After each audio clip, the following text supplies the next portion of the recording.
I hope that ship keeps it properly refrigerated on its voyage.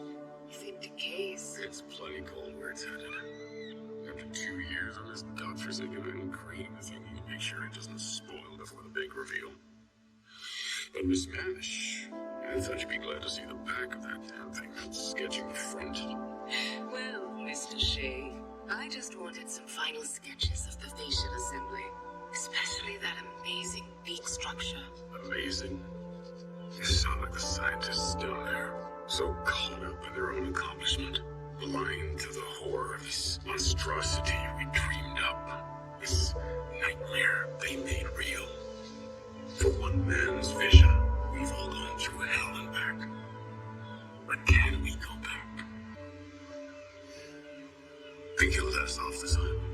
We signed the non-disclosure agreement. We've been well compensated, and our ship to the mainland will be here in a few days. Why such dark thoughts, Max? Oh, well, yeah, you're right. I guess in all this business, there are more than a few uncomfortable parallels to an old comic book story I wrote. A vile little yarn from Tales of the Black Freighter.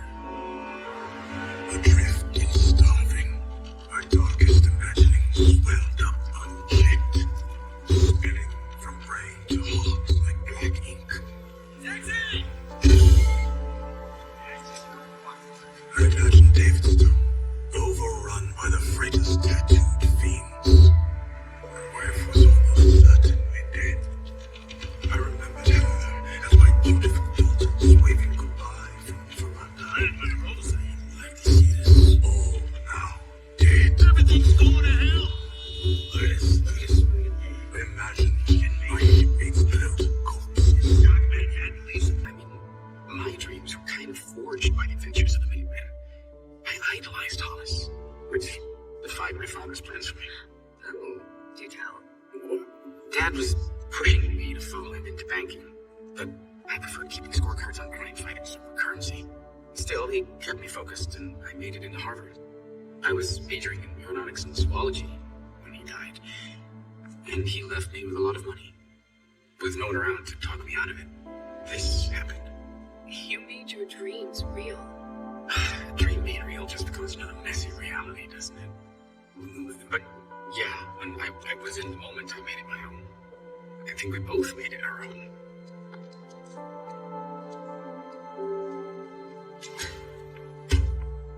See that souvenir case? I was keeping my own scorecard separate from Hollis's Night Owl adventures. I was writing my own future history. Well, I couldn't wait to ditch all that stuff from my adventuring days. As you can probably tell, my 2 boxes of belongings that just arrived from the Rockefeller eviction. Honestly, I'm surprised they bothered to send me anything after our separation. Do you miss John? I keep thinking I should. Even when I was with him, he was never really there. Unlike all the government agents keeping tabs on us. And how I kept John happy. But hey, I could only dream about when you got here. You're lucky to be on your own with your privacy intact. Yeah. Lucky. Just another messy reality, huh? Is there any other kind? And these days it feels like reality is crashing down around us all. Now you sound like Rorschach again. Dan, his vascular theory doesn't hold up. John left Earth of his own free will. Rorschach was caught red-handed committing murder. Where's the conspiracy? It's not like Rorschach to just shoot someone. Too easy. And those events timed so closely to the attack on Adrian and the murder of the comedian. Too coincidental. Rorschach was onto it from day one. Look, I know that mask has eaten his brains over the years, but we worked together. Rorschach was always a brilliant investigator and tactician, so I can't help but wonder if he found any evidence that links